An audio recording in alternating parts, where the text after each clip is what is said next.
Et c'est parti. Du coup, bonjour à toutes et à tous pour ce troisième rendez-vous pro donc de l'année 2025 consacré à la thématique de l'aide sociale. Gros merci donc pour votre mobilisation qui a été importante sur ce rendez-vous pro, hein. Il y a eu plus de 74 inscriptions donc sur notre lien d'invitation. On est peut-être un petit peu moins présent aujourd'hui, mais on est quasiment une cinquantaine. Donc ça fait très plaisir de pouvoir voilà, vous proposer du contenu qui vous intéresse. Je remercie également Madame Castelli donc du département qui va assurer donc toute la présentation d'aujourd'hui. Donc autour de la thématique donc de l'aide sociale, il y a eu quelques nouveautés. Donc voilà, elle vous en dira plus sur tout ça. Comme je vous le disais en préambule et pour ceux qui viennent d'arriver, n'hésitez pas à renseigner dans la partie de chat votre nom, prénom, fonction et structure. Ça évite de faire donc un tour de table qui peut prendre un petit peu de temps, mais comme ça permet aussi donc de vous connaître entre vous. N'hésitez pas aussi à passer par la partie conversation et le chat pour poser vos questions pendant l'animation donc de Madame Castelli. Avec mes collègues à côté de moi, on trouvera un petit moment pour se glisser, interrompre le discours de Madame Castelli pour apporter la réponse. Ça rendra la chose donc plus dynamique et plus vivante. Donc voilà, n'hésitez pas. Sinon, il y aura le classique petit temps à la fin aussi pour les questions qui arrivent donc sur la fin. Voilà, sans plus tarder, étant donné, comme je le disais, le rendez-vous pro, donc c'est la troisième de cette année. L'idée, c'est de proposer des temps de réunion qui se veulent être concis, précis et rapides. Normalement, ça dure 1 heure. Là, on échange avec Madame Castelli. C'est vrai que sur l'aide sociale, ça peut prendre un petit peu plus de temps. Donc, c'est pour ça qu'on avait ouvert à 1 heure et demie, donc de 14 heures à 15h30 environ. Après, ça sera en fonction effectivement de l'avancée de tout ça. Je vous laisse la parole, Madame Castelli. Encore une fois, un gros merci pour votre mobilisation et pour votre participation. Et puis, on se retrouve tout à l'heure ou pendant, si jamais il y a des questions voilà, à traiter. C'est parfait. Donc bonjour à tous, donc je suis Madame Castelli, donc je suis un des deux responsables de secteur au niveau du conseil départemental au service de l'aide sociale. Donc c'est moi qui suis en charge de contrôler en fait les demandes d'aide sociale, que ce soit en hébergement ou à domicile, qui sont instruits par nos équipes d'instructeurs.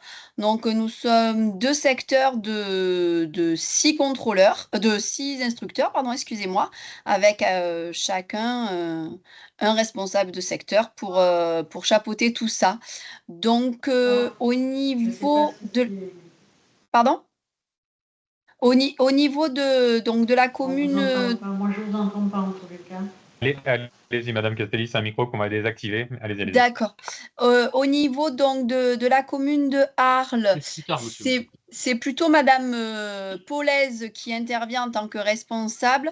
Mais par contre, c'est moi qui anime la réunion parce que comme j'avais vu avec monsieur Maurias, on n'est pas sectorisé réellement par secteur. Donc je peux quand même intervenir sur des petites communes qui sont rattachées à Arles. Mais effectivement, la grosse commune de Arles, c'est plutôt ma collègue enfin, c'est pas plutôt, c'est ma collègue qui gère pour tout ce qui est aide à domicile.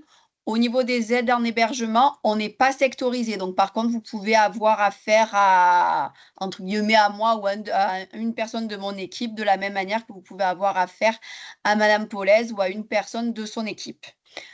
Si ça vous convient, donc je vais dérouler en fait le dossier d'aide sociale, que ça soit à l'hébergement ou à domicile.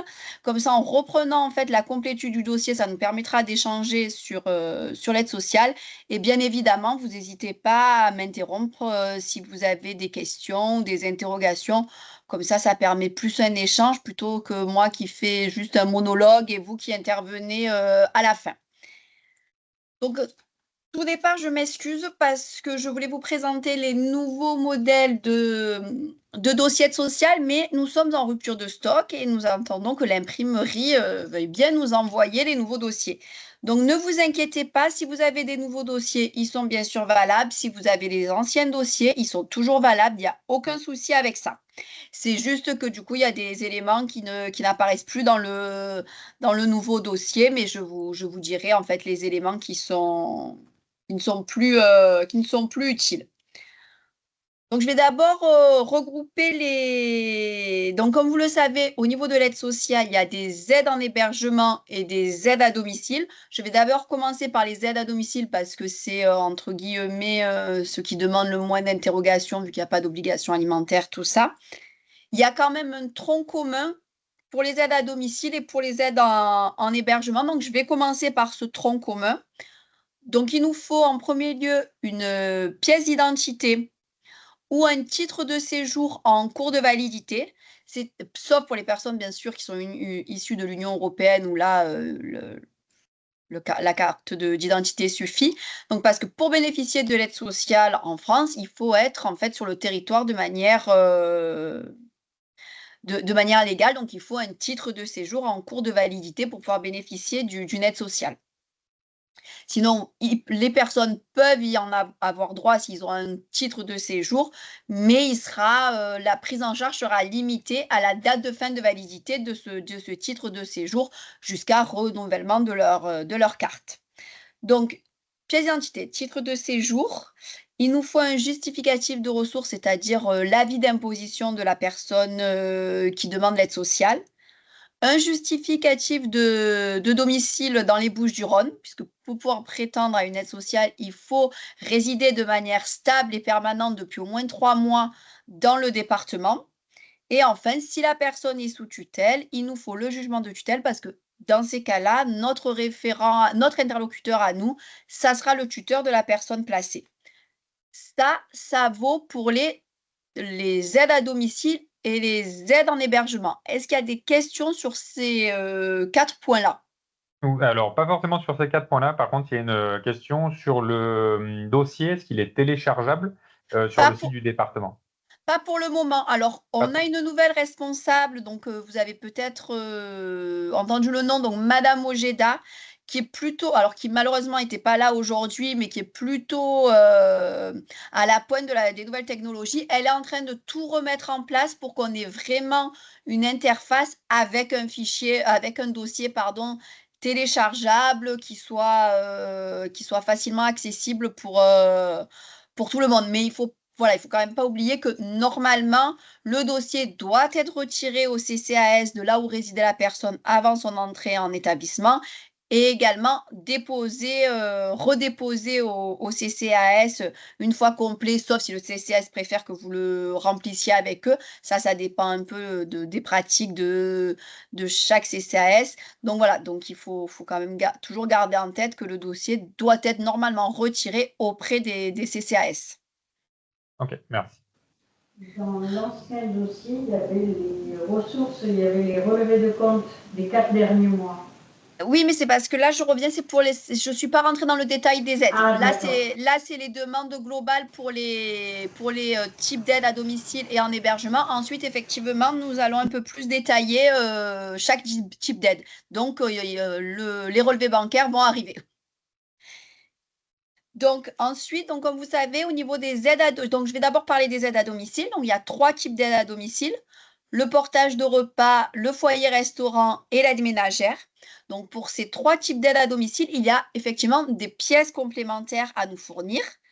Tout d'abord, le certificat médical de la personne qui fait la demande, mais aussi de toutes les personnes majeures qui vivent avec lui, ou avec elle plutôt. La fiche de conditions de vie. La fiche de bien parce que il y a les aides à domicile, sauf le portage de repas, sont récupérables. Et enfin, comme vous l'avez souligné, il nous faut les 3 derniers relevés bancaires pour qu'on s'assure des ressources exactes de la personne qui fait la demande. Il nous faudra aussi les ressources des personnes du conjoint qui vit avec la personne.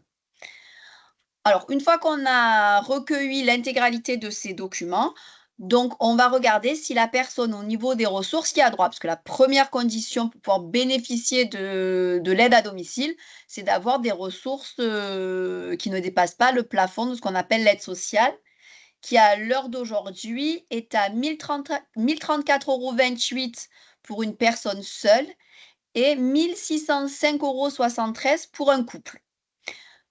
Donc, les instructeurs vont en premier lieu regarder si le plafond n'est pas dépassé. Donc, s'il est dépassé, ça fait un rejet ressources. S'il n'est pas déplacé, dans ces cas-là, ils transmettent la demande à notre service médical qui est là pour évaluer s'il y a réellement un besoin.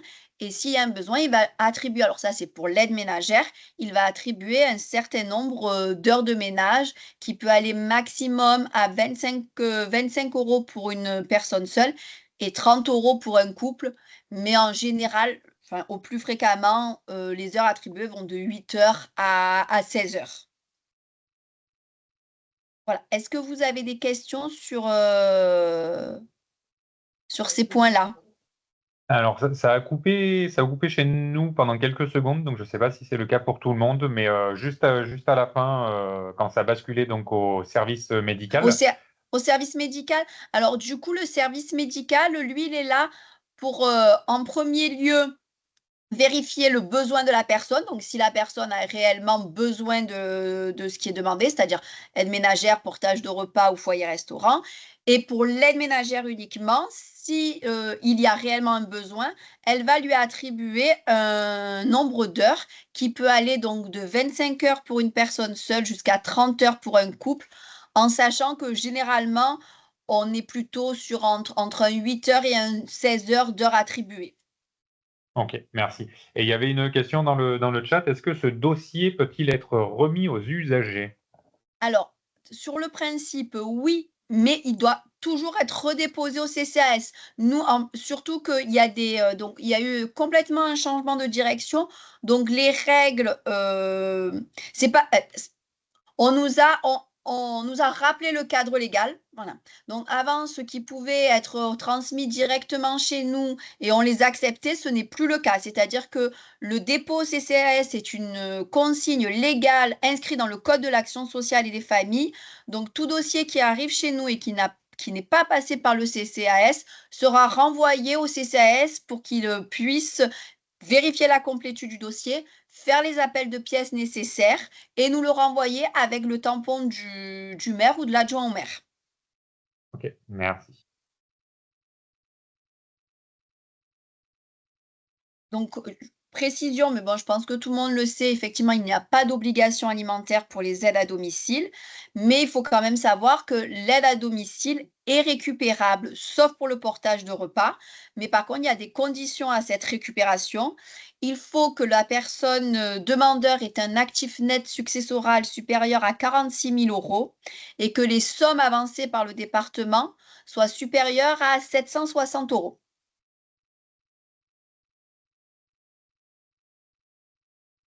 Donc voilà, donc c'est pour ça que tout de même, ils doivent fournir une fiche de bien pour les dossiers d'aide à domicile. Et effectivement, on leur demande de la remplir à chaque fois parce qu'on ne fait pas forcément le distinguo sur les 3 types d'aides. Donc même s'ils vont demander une aide qui n'est pas récupérable, c'est-à-dire le portage de repas, il vaut mieux quand même remplir cette fiche, comme ça il n'y a pas de souci parce que au vu du volume du dossier reçu par les instructeurs, ils vont checker les listes de pièces indispensables. Ils vont pas forcément dire, bon, alors attention, là, c'est un foyer-restaurant, il la faut. Portage de repas, il la faut pas. Donc, il vaut mieux à chaque fois faire remplir cette fiche pour qu'il n'y ait pas d'attente inutile, en fait, pour l'instruction du dossier. Donc, au niveau des aides, je voulais juste préciser une chose parce que la question nous est posée assez régulièrement.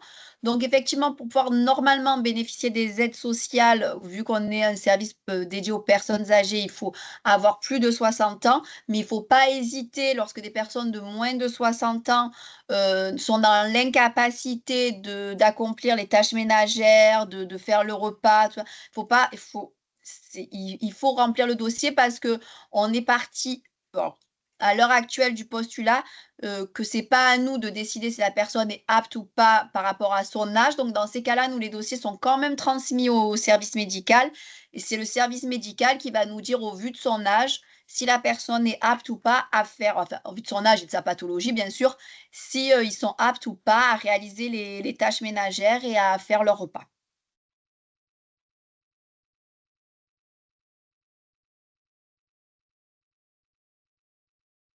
Voilà. Y a-t-il des questions sur les aides à domicile? Pour l'instant, dans le chat, ça va. On les a toutes relayées.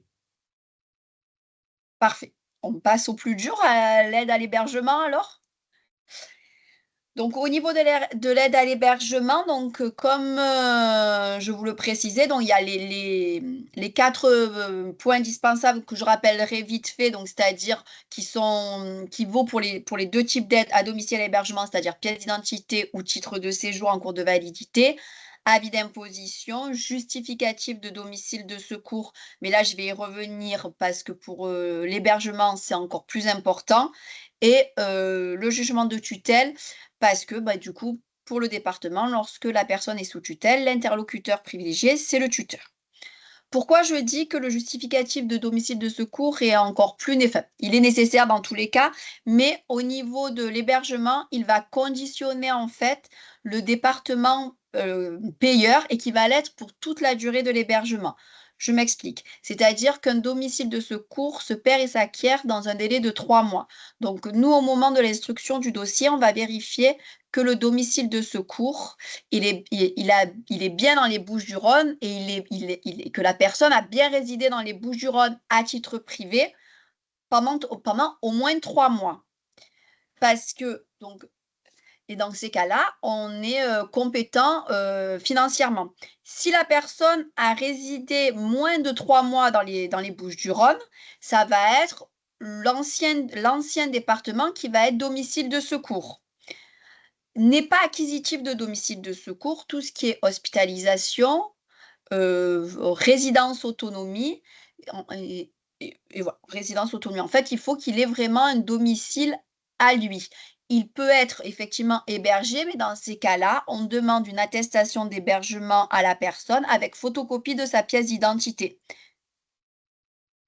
Et je précise aussi, parce que pareil, c'est une question qui revient régulièrement, une fois qu'il est rentré en établissement et que le domicile de secours a été validé, par exemple dans un autre département, ça sera toujours cet autre département qui sera domicile de secours, peu importe le nombre de temps, voire d'années, où la personne va rester en résidence autonomie ou en EHPAD. Est-ce que j'ai été claire sur ce point-là?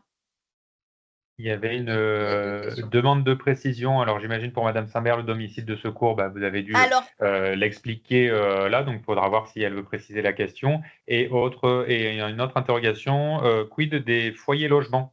ça dépend alors, est-ce que vous pouvez juste un peu préciser pour les foyers logements, les résidences autonomie, c'est quoi la question? Est-ce qu'ils sont acquisitifs de domicile de secours? Alors, je vous le lis texto, il y a écrit « Et les foyers logements ?» Oui, j'ai vu. J'ai vu. Ah bah voilà, elle vous a répondu. Et oui, alors non, les résidences autonomie ne sont pas acquisitifs de domicile de secours. Ils sont considérés en termes de logement comme un EHPAD. Ils sont hébergés en fait dans une résidence autonomie. Donc ce n'est pas acquisitif de domicile de secours.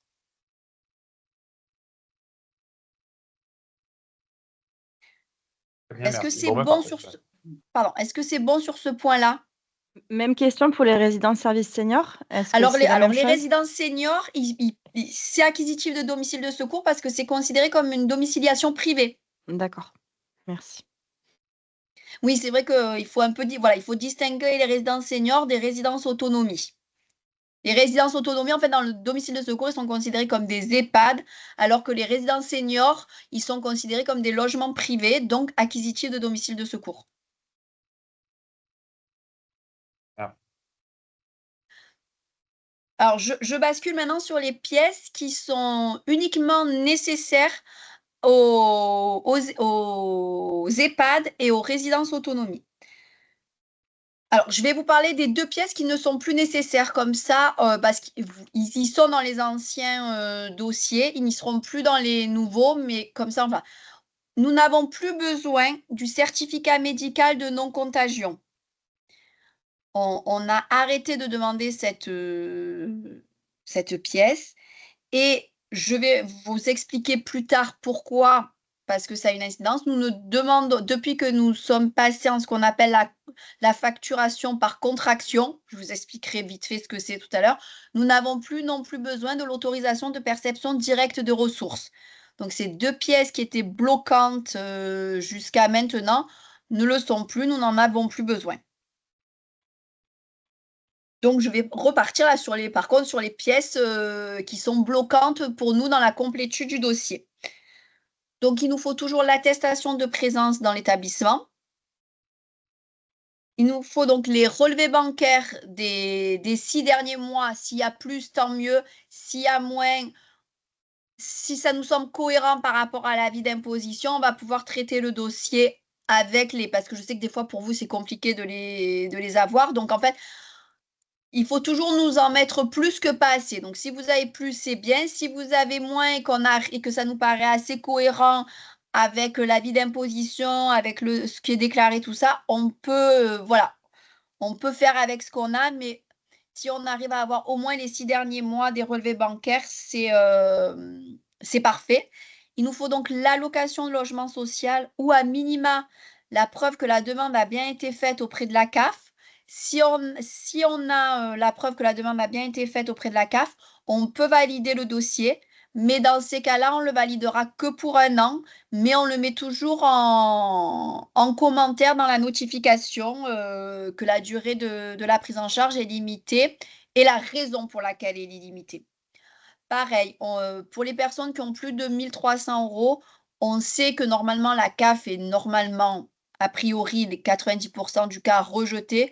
Donc dans ces cas-là, on ne bloque pas le dossier pour ça, on instruit la demande sans l'allocation de logement social. Il nous faut donc la fiche de bien, parce que je vais y revenir une fois que j'aurai déroulé la complétude du dossier, parce que l'aide sociale a un caractère subsidiaire et donc récupérable sur succession. Et il nous faut aussi, alors pareil, autant faire se peut parce qu'on sait que c'est pas toujours possible, mais il nous faut en fait la photocopie du livret de famille dans son intégralité pour qu'on puisse savoir le nombre d'enfants. Et du coup, découle, il nous faut en fait un dossier d'obligation alimentaire pour chaque enfant, pour tous les enfants de la personne concernée par la demande.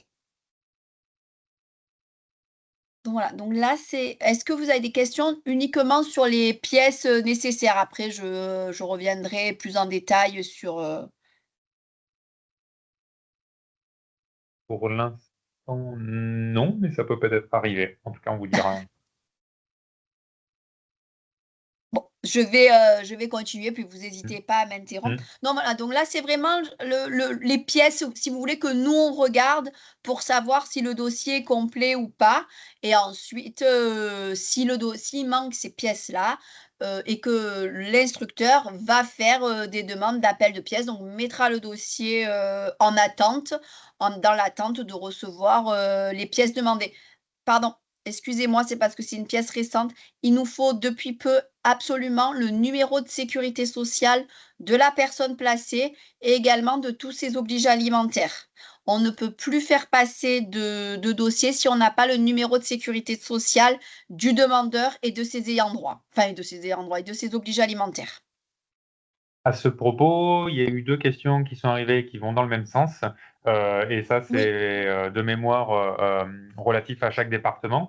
Est-ce que vous pourriez lister donc oui. Alors en ceux qui sont fait, considérés comme obligés oui. alimentaires dans les Alors, Bouches-du-Rhône?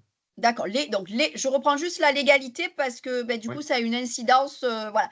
Donc légalement parlant, dans le code, sont obligés alimentaires les enfants, les beaux-enfants lorsqu'ils sont mariés et les petits-enfants. Dans les Bouches-du-Rhône, nous n'appliquons pas, l'obligation alimentaire chez les petits-enfants. Donc pour l'instant, je répondrai à la question après. Donc pour l'instant, les petits-enfants ne sont toujours pas tenus à l'obligation alimentaire dans les Bouches-du-Rhône. Par contre, ce qui a changé, alors peut-être que vous n'étiez pas au courant, mais dans tous les cas, c'est quelque chose qui a changé. Avant, dans les Bouches-du-Rhône, on était obligé alimentaire que d'une personne. Je m'explique. Si vous aviez vos 2 parents qui étaient placés dans les Bouches-du-Rhône, vous étiez obligé alimentaire que d'une personne.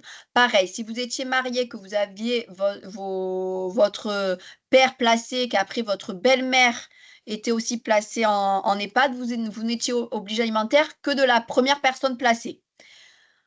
Ça ne sera plus le cas. Le département va appliquer donc la règle légale, sauf pour les obligés alimentaires, sauf pour les petits-enfants. Donc, mais c'est pour ça que je précise que pour l'instant, ça peut changer. Donc maintenant, vous serez obligé alimentaire de votre père, de votre mère, mais aussi de votre beau-père et de votre belle-mère si vous êtes mariés. Donc vous pouvez, donc dans les Bouches-du-Rhône, vous pouvez être obligé alimentaire de 4 personnes. Ok.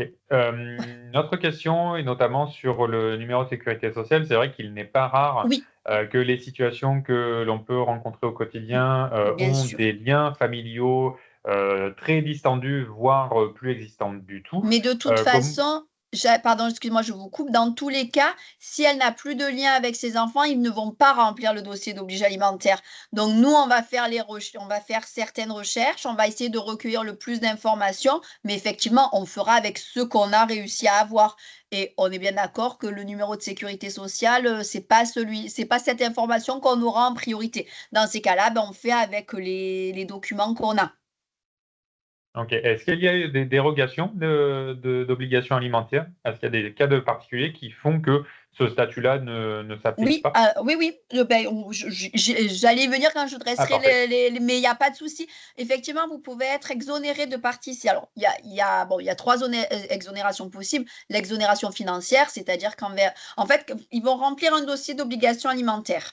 Dans ce dossier d'obligation, pardon, alimentaire, ils vont nous donner leurs revenus et ils vont remplir certaines charges. On va faire en fait une soustraction entre les deux et il va donner ce qu'on appelle nous le reste à vivre. Et en fonction de ce reste à vivre, la personne va payer ou pas une contribution pour le placement de ses parents. Donc la contribution peut aller de 0 jusqu'à maximum 10% de ce reste à vivre. Donc, il y a donc 3 possibilités d'exonération. La première, c'est l'exonération financière, c'est-à-dire qu'il n'a pas les moyens de payer une contribution. Et après, il y a 2 autres exonérations.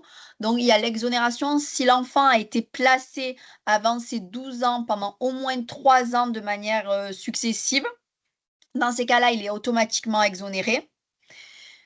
Et la dernière exonération, c'est l'article 207 du Code civil. C'est celui qui est, enfin, pour nous, le plus compliqué à interpréter. C'est le manquement grave du parent envers ses enfants. Parce qu'en fait, le placement, c'est assez simple. Ils nous fournissent un jugement, on le voit en commission. Et dans ces cas-là, on décide par nous-mêmes l'exonération de l'enfant. L'article 207, on le voit en commission. On demande des témoignages, mais c'est vrai qu'on est un peu plus frileux à exonérer nous-mêmes la personne parce que la loi dit que seul le juge est habilité à exonérer un enfant de sa contribution. Donc, j'allais dire, bon, c'est un peu grossier parce qu'on ne peut jamais être sûr à 100%. Quand on est sûr, on va dire à 100% que le juge va exonérer, ben, on évite de transmettre le dossier devant la justice pour plusieurs raisons. Ben, la première, c'est que les tribunaux, surtout dans les Bouches-du-Rhône, c'est entre 6 mois et 8 mois d'attente, donc c'est long. Et si on commence à leur passer tous les dossiers, ça va être encore plus long. Et aussi parce la personne qui a réellement souffert dans son enfance, qui doit retourner devant le juge, réexpliquer sa situation, exposer, donc voilà. Mais c'est vrai qu'on est un peu frileux sur l'article 207 parce que c'est de l'appréciation en fait. Et que normalement, seul le juge est apte à apprécier ces données-là. Mais j'avoue qu'on peut le faire voilà, pour éviter en fait d'engorger la justice. Ça a été une décision qui a été prise il y a quelques années avec le juge aux affaires familiales, enfin les juges aux affaires familiales. Ok, merci.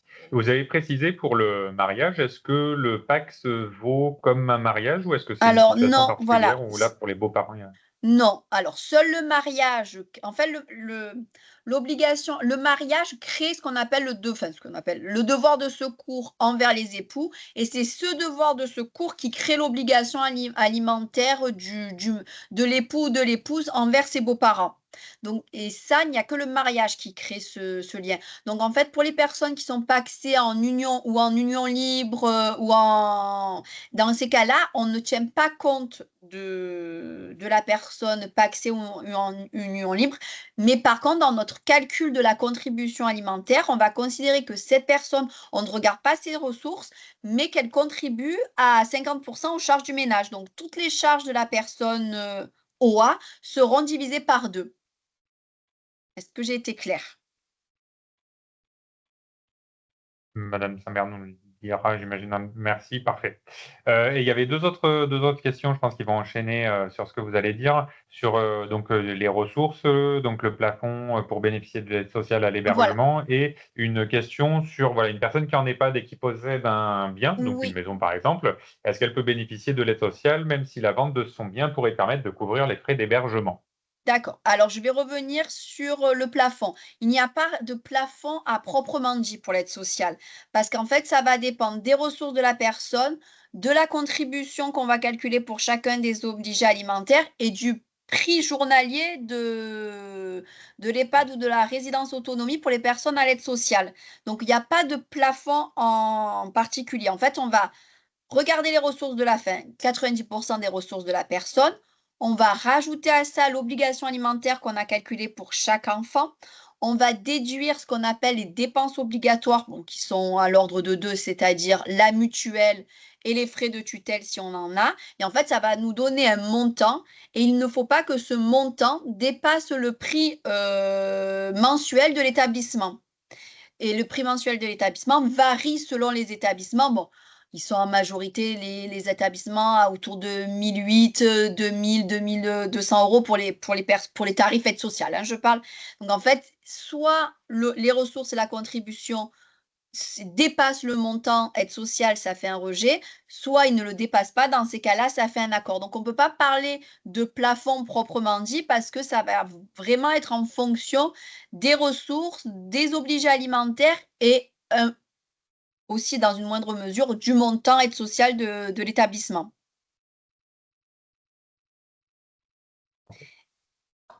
Est-ce que ma réponse vous convient? Vous m'avez comprise? Est-ce que vous m'avez comprise? Je vais avoir les réactions dans le chat, mais j'imagine que oui. J'en profite pour poser l'autre question. Oui. Si on a 2 personnes à charge, est-ce qu'on peut ou pas dépasser ces fameux 10% s'il y a 2 personnes à charge? Alors, je ne comprends pas bien la question. Mais j'imagine que c'était Le avant reste à quand, vivre, en fait, alors pour l'instant, on va changer de logiciel fin avril. Donc pour l'instant, les personnes à charge dans l'ancien logiciel ne sont pas prises en compte. Dans le nouveau logiciel, il y a un forfait qui se rajoute aux charges par personne à charge. Mais les 10%, il est fixe en fait. C'est 10% du reste à vivre.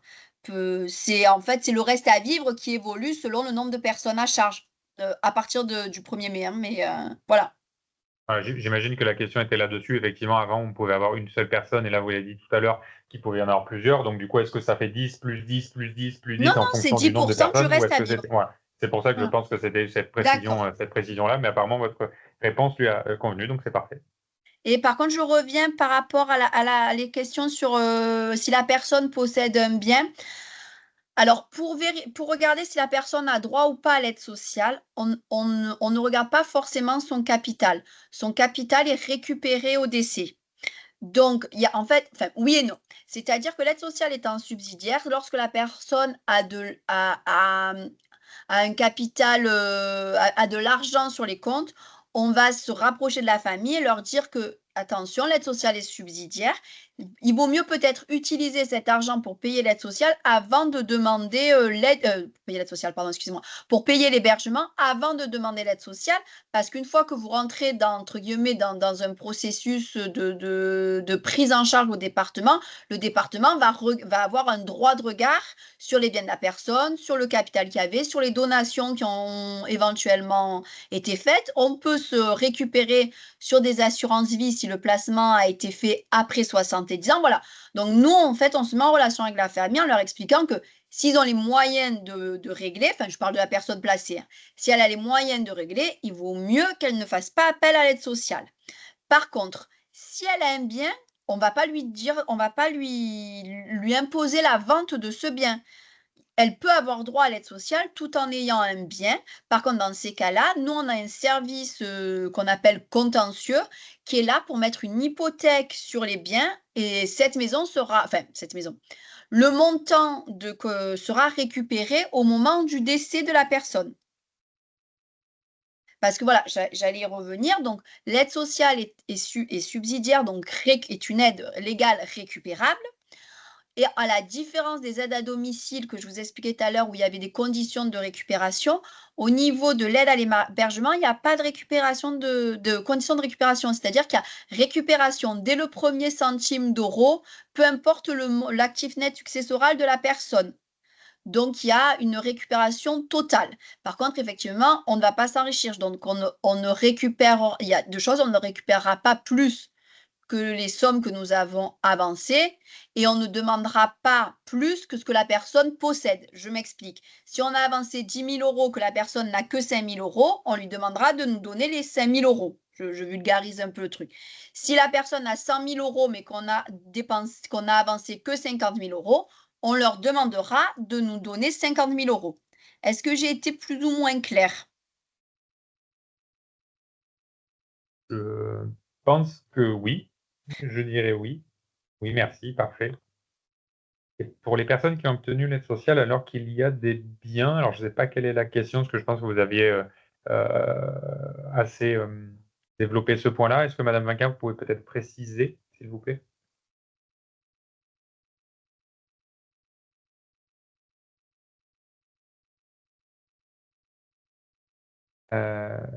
Pour les personnes qui ont obtenu l'aide sociale alors qu'il y a des biens, pourquoi les taxes foncières ne peuvent être déduites des reversements?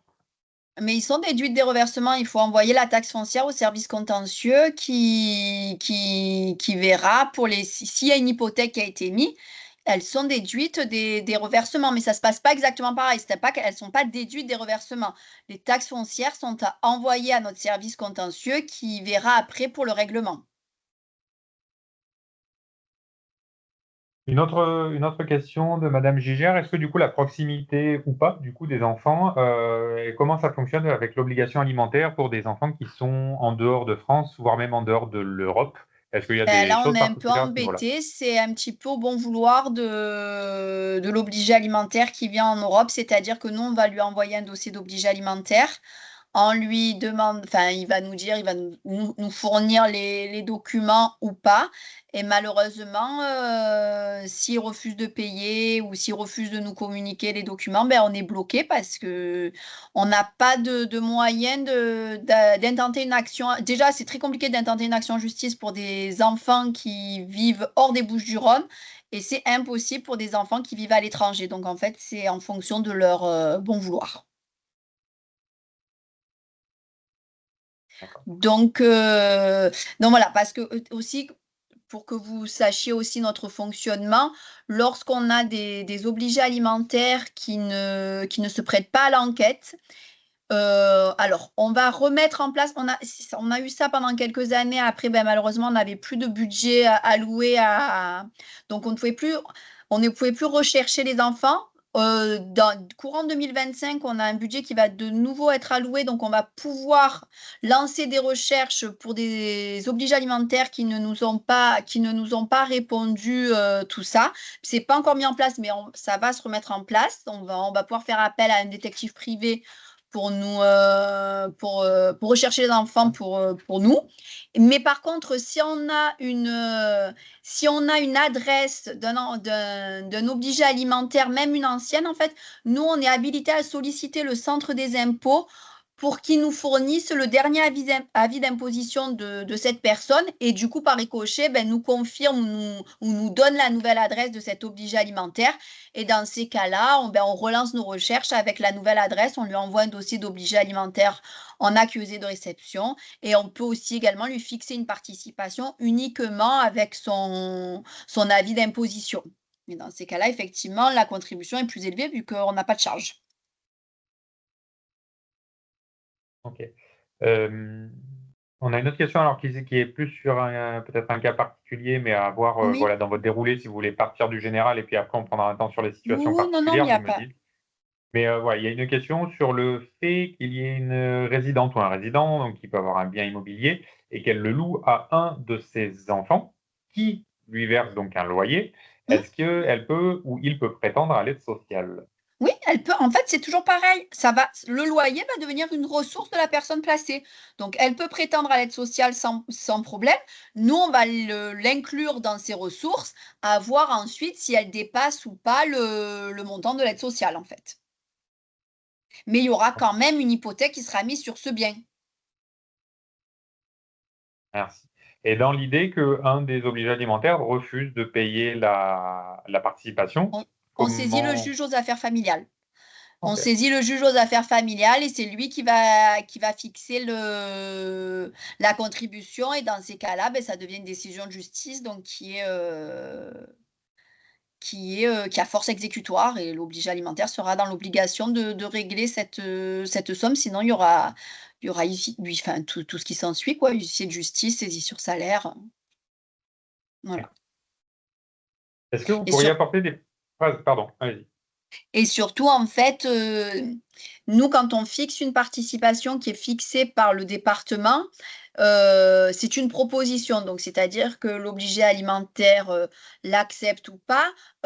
S'il n'accepte pas, dans ces cas-là, on va devant le juge aux affaires familiales. S'il accepte et qu'il la règle, qu'il n'y a pas de problème et tout, à n'importe quel moment de la prise en charge, si l'obligé alimentaire se retrouve dans... Bon, alors, effectivement, si sa situation s'améliore, et c'est normal, c'est le jeu, il va peut-être moins nous en informer, mais en tout cas, s'il a une situation, si sa situation financière ou familiale le met en difficulté, on peut réviser sa participation à n'importe quel moment de la prise en charge et le nombre de fois où il en aura besoin.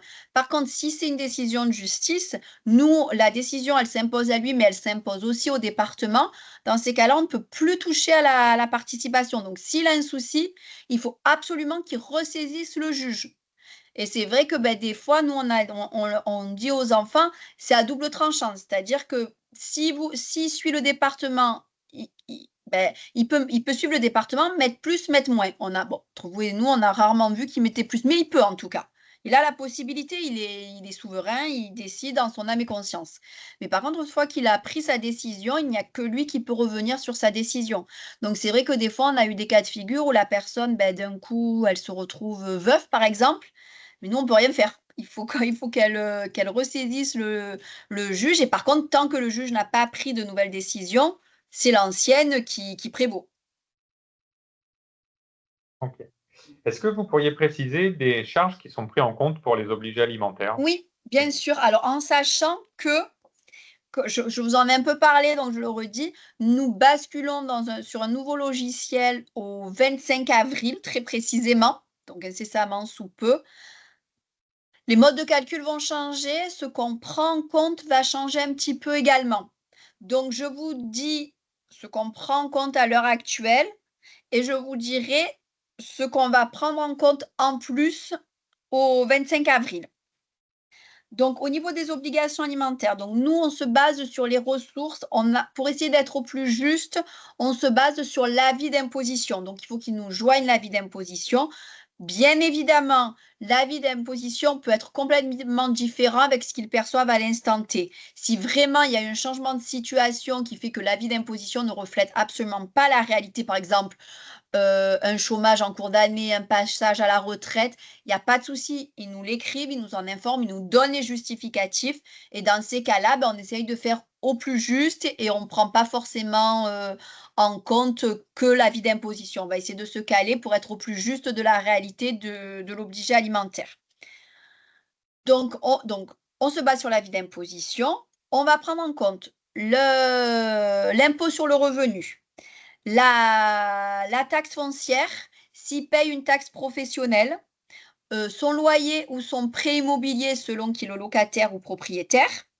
S'il paye une pension alimentaire pour ses enfants, par exemple, on prend en compte également. On prend en compte l'assurance habitation et les frais d'hébergement pour un enfant étudiant. On prend également les crédits voiture et les crédits à la conso à hauteur maximum de 300 € chacun. Donc ça, c'est ce qu'on prend maintenant. À partir du 25 avril, nous avons, parce que avant, on prenait les enfants à charge, alors ne me demandez plus l'année, mais je crois que c'est autour de 2019.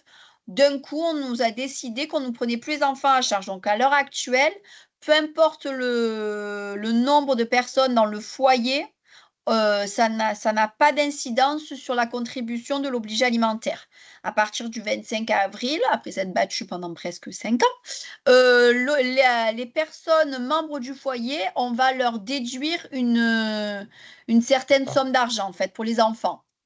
Donc je crois que c'est 200 € par enfant à charge. Et ensuite, on a aussi maintenant un forfait, ce qu'on appelle un forfait fluide. Et c'est 200 € pour tout ce qui est EDF, eau, tout ça. Donc, il y a 200 € qui sera déduit automatiquement, en fait, pour chaque obligé alimentaire. Et aussi, je crois que j'ai oublié, on prend en compte une mutuelle forfaitaire de 100 €. 200 €. Voilà, donc ensuite, effectivement, avec les ressources que nous a communiqué l'obligé alimentaire, moins les charges, ce que je vous disais tout à l'heure, ça lui donne un reste à vivre et c'est au maximum 10% de ce reste à vivre. Quel que soit le nombre de personnes auprès duquel il est obligé Oui, alimentaire. voilà, quel que soit le nombre de personnes au foyer, c'est 10% du reste à vivre. Alors, attendez, une autre question. Je la lis parce qu'elle vient d'arriver. Tant que l'aide sociale n'est pas engagée, même si le dossier est parti, mais sans retour de l'aide sociale, la résidence autonomie peut-elle faire payer la totalité du loyer, restauration et autres services, ou avons-nous l'obligation de faire payer que le loyer? Non, alors j'ai eu de nouveau cette question en fait et même moi, très longtemps, je pensais que lorsque les personnes demandaient à l'aide sociale, les établissements avaient l'obligation, de n'appréhender qu'à 90 ou que le loyer pour les résidences autonomie. En fait, c'est faux, c'est-à-dire que tant que l'aide sociale n'est pas validée, les établissements ont le droit de demander l'intégralité du paiement de l'hébergement. Alors effectivement, la majorité des établissements jouent le jeu de l'aide sociale, même des fois un peu trop, c'est-à-dire que soit ils ne demandent aucun versement, soit ils demandent à minima 90 des versements, mais légalement parlant, tant que l'aide sociale n'est pas accordée, ils peuvent demander le paiement intégral. Il y avait la question dessus, quand la personne c'est la même un peu? Alors oui, j'ai oublié une question. Une personne à l'aide sociale a-t-elle l'obligation de verser ses pensions à la résidence? Oh, vous Alors, avez un je vais peu- revenir. Je vous disais tout à l'heure, je vous parlais tout à l'heure de la contraction depuis, alors jusqu'au 31 décembre 2024. Le département payait l'intégralité de l'établissement et l'établissement devait nous reverser 90%. Alors, je parle plus pour les EHPAD parce que les résidences autonomie, c'est encore à part et on maîtrise un petit peu moins. Mais en tout cas, l'établissement devait nous reverser 90% de ses ressources. À compter du 1er janvier 2025, on a complètement modifié notre facturation. On est passé à ce qu'on appelle la contraction. Donc, c'est-à-dire que maintenant, le département ne paye à l'EHPAD que sa quote-part. On a calculé une contribution mensuelle pour le bénéficiaire en fonction de ses revenus et des dépenses obligatoires, ce que je vous disais tout à l'heure, c'est-à-dire mutuelle et frais de tutelle s'il y en a, et on ne paye que notre quote-part. Donc, pour revenir à votre question, oui, de toute façon, l'établissement va lui demander de payer sa contribution, puisque nous ne payerons que la différence. Et même aux enfants, du coup? Les enfants, ça Oui. n'a pas d'incidence sur eux, ils continueront à payer au trésor public directement. Ça marche. Du coup, vous avez listé tout à l'heure toutes les ressources, enfin les charges pour les objets alimentaires. Est-ce que c'est un tronc commun au niveau national ou c'est chaque département qui Non, a c'est fait chaque cette... département parce que la loi D'accord, stipule c'est que propre à chaque normalement département. la contribution alimentaire de l'obligé alimentaire doit être fixée par le juge. Donc il y a des départements, notamment de mémoire la Corrèze, où tous les dossiers sont transmis au juge aux affaires familiales.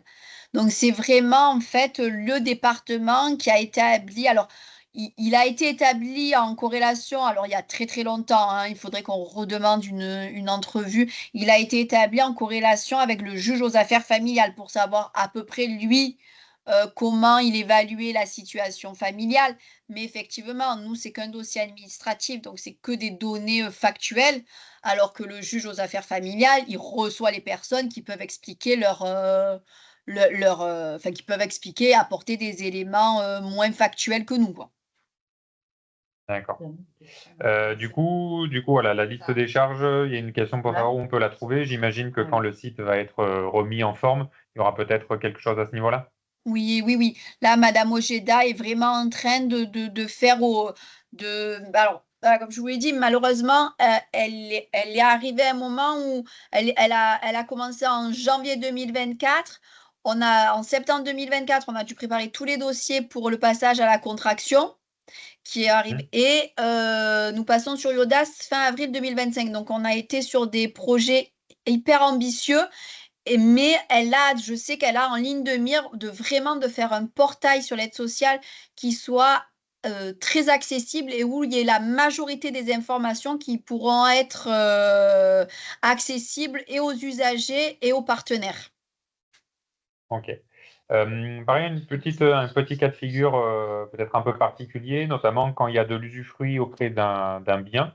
Usufruit aide sociale, Alors moi, je vous quelle avoue qu'on relation? a un service juridique qui gère ça. Donc, comme on ne maîtrise pas trop au niveau de l'attribution de l'aide sociale, cette question-là, moi, alors soit le bien, je sais qu'il y a une usufruit, donc je transmets quand même le dossier au service du contentieux et c'est lui qui décide s'il y a lieu ou pas de mettre une hypothèque dessus.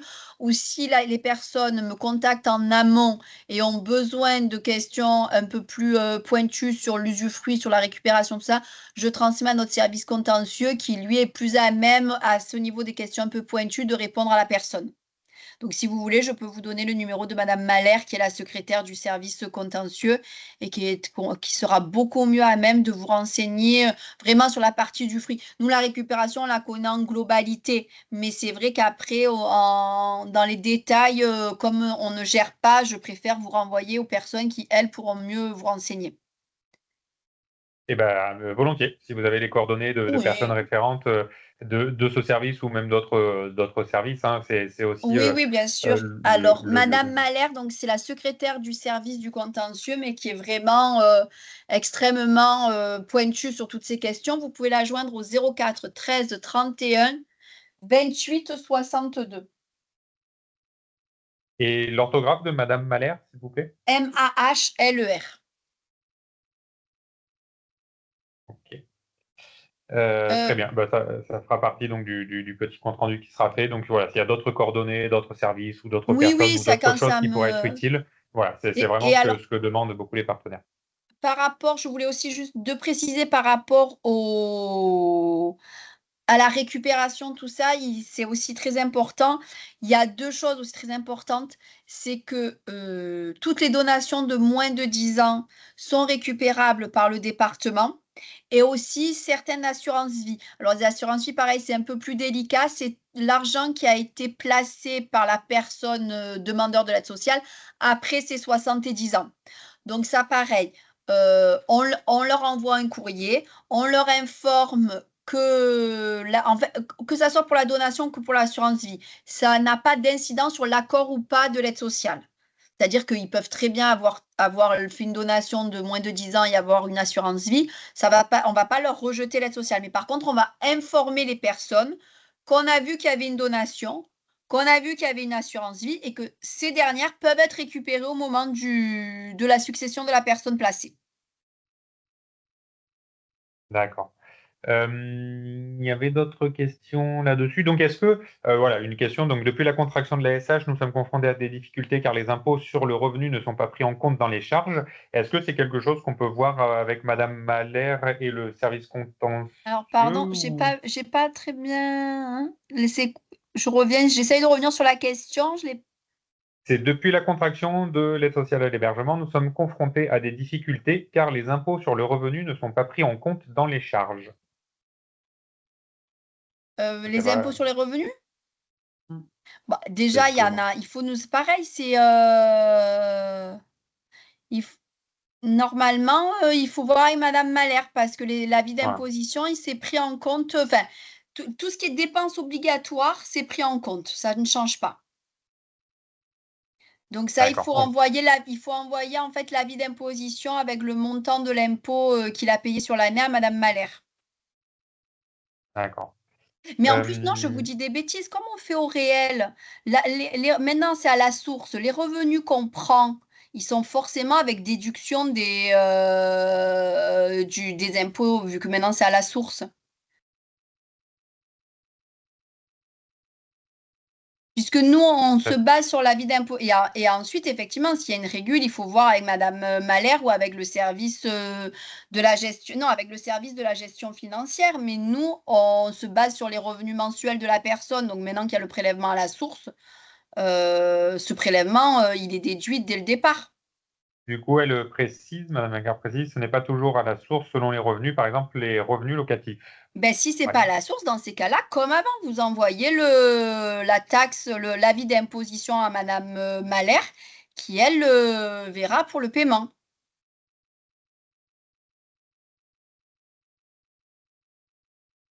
Parfait, merci. Je remonte les questions pour essayer. Alors, j'espère que j'en ai pas raté. Le paiement différentiel en vigueur depuis le 1er janvier 2025 concerne-t-il également les résidents bénéficiant de l'aide sociale des Bouches-du-Rhône, mais résidant dans les EHPAD hors Bouches-du-Rhône, par Non, pour le exemple, moment, non. D'accord. C'est que pour les Bouches-du-Rhône et que pour les EHPAD. On n'a pas encore mis en place pour les résidences autonomie. On continue à fonctionner sur l'ancien modèle. D'accord.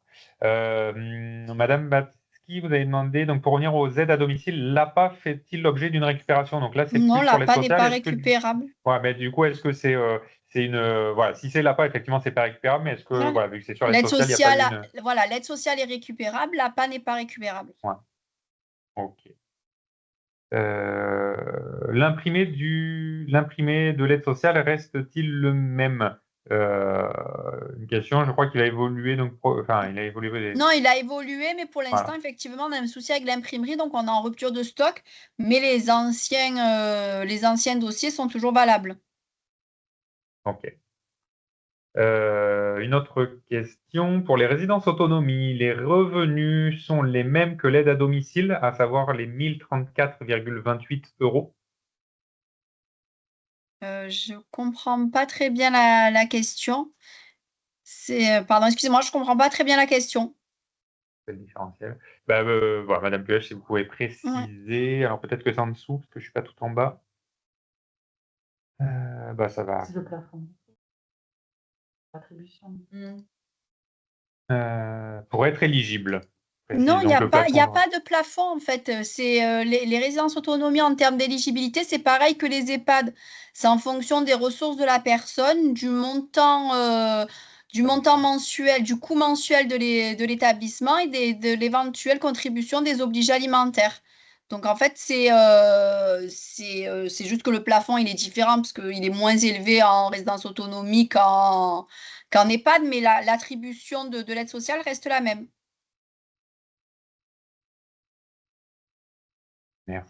Merci. On enchaîne sur l'autre question. Donc là, c'est ce qui concerne l'aide ménagère. Donc la personne bénéficiaire d'un plan aide ménagère qui déménage dans un autre département, Oui. continue-t-elle à être prise en charge par le Bauges-du-Rhône durant 3 mois ou comme pour l'APA ou est-ce que le plan d'aide s'arrête? Non, non, c'est pareil, pendant 3 mois, c'est nous qui sommes le département payeur, donc ils peuvent continuer à bénéficier de l'aide pendant 3 mois et nous, on devra régler en fait, à l'association qui est intervenue pendant ces 3 mois. Mais par contre, il faut qu'ils se calent sur le nombre d'heures que nous avons attribué, dans les Bouches-du-Rhône. D'accord, merci. Donc ça suscite énormément de questions, donc c'est plutôt intéressant et tant mieux. Pour les EHPAD hors Bouches-du-Rhône avec des bénéficiaires à l'aide sociale des Bouches-du-Rhône, sont-ils également concernés par la contraction? Non, en fait, la contraction ne concerne que les EHPAD des Bouches-du-Rhône.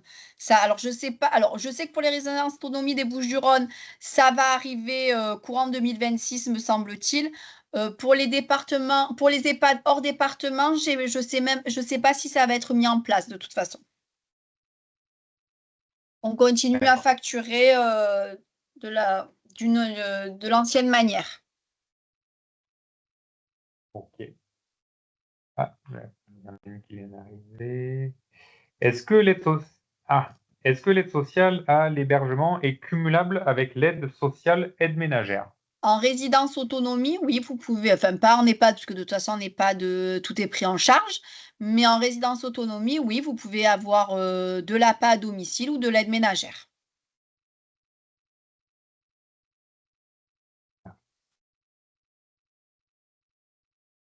Je- Pour l'instant, en termes de questions, on est bon.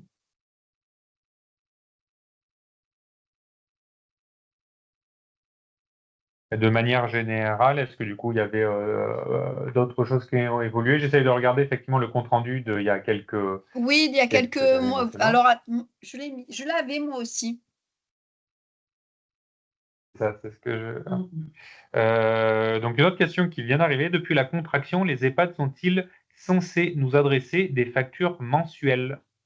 Oui, ils doivent adresser des factures mensuelles. Oui, oui, ils doivent adresser à la gestion financière des factures mensuelles. D'accord.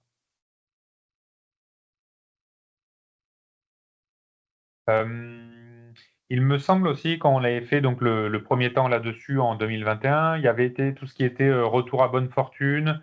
Voilà, est-ce que vous pouvez faire une petite partie là-dessus? Pareil, alors certains nous demandaient est-ce que l'aide sociale pouvait s'arrêter à un Mmh. moment? Comment est-ce que l'on fait? Est-ce qu'il y Bah, a c'est voilà, des lorsque démarches spécifiques? en fait, c'est la famille c'est quand la personne, alors, il y a deux cas de figure. Soit la personne, elle possédait un bien et elle le vend, bah, pour diverses raisons, mais dès le départ, on savait que ce bien existait. Dans ces cas-là, c'est pas forcément un retour à meilleure fortune, parce que le bien appartenait déjà à la personne.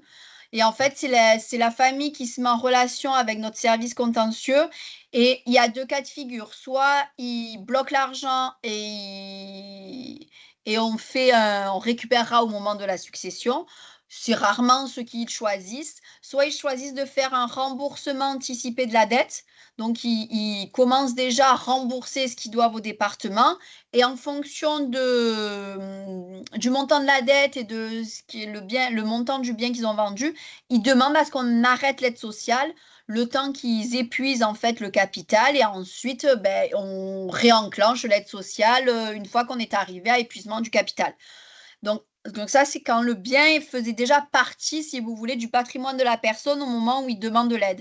Après, il y a le réel retour à meilleure fortune, c'est souvent l'héritage, en fait, hein, c'est ce qui arrive à une personne de manière inopinée. Et dans ces cas-là, effectivement, c'est un réel retour à meilleure fortune. Donc là, il y a eu un arrêt de l'aide, un remboursement anticipé de la dette, un arrêt de l'aide sans forcément qu'on demande l'aval de la famille parce que c'est un changement dans le patrimoine de la personne. Merci. Donc pour faire suite à la précédente question sur est-ce que les EHPAD sont-ils censés adresser les factures mensuelles, où vous aviez donc répondu oui, et apparemment, alors c'est pas du fait du département bien évidemment, mais apparemment Alors, c'est je pas vais vous toujours donner, le cas. par contre, pour la gestion financière, pour des points précis comme ça, je vais vous donner le numéro de Madame Maraval, qui est la nouvelle chef de service de la gestion financière, parce que je ne veux pas non plus vous dire de bêtises, mais je vais juste vous demander 2 petites secondes. Ah, pourquoi j'ai fait ça? Pour que je puisse retrouver son numéro de téléphone. Ok, merci. Ouais, je vous demande juste 2 petites secondes. Allez-y, parce que du coup, il y a une question qui en prend une précédente, donc du coup, j'ai essayé de retrouver la précédente. Pour les EHPAD, Voilà. Alors, Madame Maraval, son numéro de téléphone, c'est le 04 13 31. Je vais le noter peut-être comme ça, si des fois. s'il vous plaît, oui.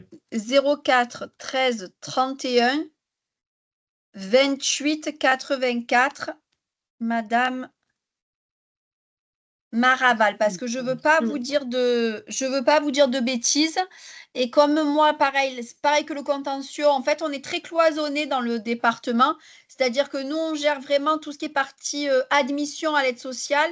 Il y a un autre service qui gère tout ce qui est facturation et un troisième service qui gère tout ce qui est récupération. Donc, si vous voulez, en gros, les généralités, on les maîtrise. Mais quand c'est comme ça, des questions pointues, est-ce que je fais un tableau trimestre ou un tableau mensuel? Je ne veux pas m'avancer. Moi, je vous aurais dit pour des hors département en trimestre, mais je veux pas. Je préfère que vous voyez directement avec les bonnes personnes. Bon, bah, du coup, vous avez répondu à la question qui était là, donc c'est parfait. En tout cas, effectivement, voilà, si vous avez, parce que c'est vrai que c'est assez ce qui est demandé, d'avoir des personnes référentes, des numéros, peut-être des adresses spécifiques, oui, génériques, pardon, de différents services. Voilà. Et en Voilà. plus, vraiment, je pense que ça va aller de mieux en mieux parce que là, je vous parlais de cloisonnement, mais vraiment, on a toute la direction PAPA, enfin, du coup, on a tendance à dire PAPA, du direction des PHPBA. personnes handicapées, des personnes du bel âge, il y a vraiment tout qui a changé, que ça soit au niveau des directeurs, au niveau des chefs de service, on est vraiment sur un renouveau. Donc je pense qu'on va un peu faire tomber ces cloisons et travailler un peu plus de manière transversale. Mais voilà, je vous dis, ma responsable qui est maintenant la plus ancienne est là que depuis un an. Donc ça, voilà. On est en train voilà, tout va se mettre en place et je pense qu'après, ça sera beaucoup plus fluide pour tout le monde. On m'a demandé l'adresse mail, je l'inscris sur le. Parfait. J'allais vous le dire. Et pareil, est-ce que du coup, alors les personnes qui sont ici pendant le rendez-vous pro, mais même pas, ou ceux qui n'ont pas pu se libérer, est-ce qu'ils peuvent vous adresser des mails, vous contacter, ou est-ce qu'il y a peut-être un numéro spécifique à joindre si on veut, voilà, le service aide sociale? Dites-nous un peu comment est-ce qu'on peut vous joindre, s'il vous plaît. Alors, comme je vous expliquais, j'interviens pas forcément sur tout Arles. Il faudrait en fait que vous demandiez à Madame Ojeda parce que je ne veux pas vous le donner parce que c'est toujours pareil. Comme on est en pleine restructuration, en plein remaniement, je préfère que vous voyez avec Madame Ojeda pour tout ce qui est envoi de documents. Pour que ça soit vraiment des documents qu'elle a validés, pas que moi je vous envoie. Parce qu'en fait, il faudrait que vous ayez surtout, pas l'organigramme, la répartition par commune et par établissement. Parce que comme je vous disais, on est que 2 secteurs, vous avez une chance sur 2, ça limite. Hein, mais en fait, moi, qu'est-ce que j'ai fait? C'est .fr, pardon, excusez-moi, je vais le modifier. Excusez-moi. C'est moi qui m'a mis le. C'est un point. Voilà. Et oui, c'est ça. Département 13.fr. Oui, voilà. Et donc, du coup, en fait, il faudrait demander à Madame Ojeda qu'elle vous renvoie la répartition par secteur, par commune et par établissement. Parce que comme je vous expliquais, voilà, par exemple, la commune d'Arles, qui est votre plus grosse commune, je présume, c'est Madame Paulès, c'est le secteur de Madame Paulès qui gère. Donc là, moi, je sais de mémoire, je crois que c'est madame Corso l'instructeur, mais j'en suis même pas sûre. Vous voyez après, je vous avoue que je maîtrise moi ma répartition dans mon secteur, mais la répartition de ma collègue, moi mais donc voilà, mais après j'ai par exemple, j'ai vu qu'il y avait quelqu'un de Saint-Rémy-de-Provence. Saint-Rémy-de-Provence, c'est moi. Donc vous voyez, c'est on est très voilà, C'est donc il ça. vous faudrait vraiment la nomenclature de la répartition pardon, des établissements et des communes. Et là, vous avez en fait, il me semble que dans la nouvelle répartition que Madame Ojeda a faite, il y a le responsable de secteur et l'instructeur concerné. Et comme ça, vous avez les numéros de téléphone des personnes à contacter.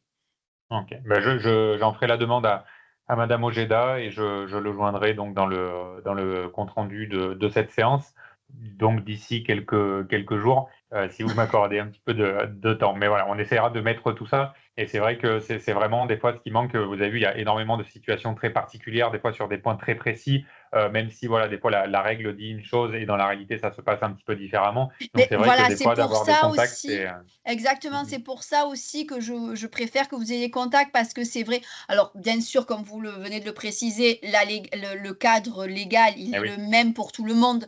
Mais des fois, il y a des pratiques que moi, je vais avoir avec mon équipe qu'on a mis en place.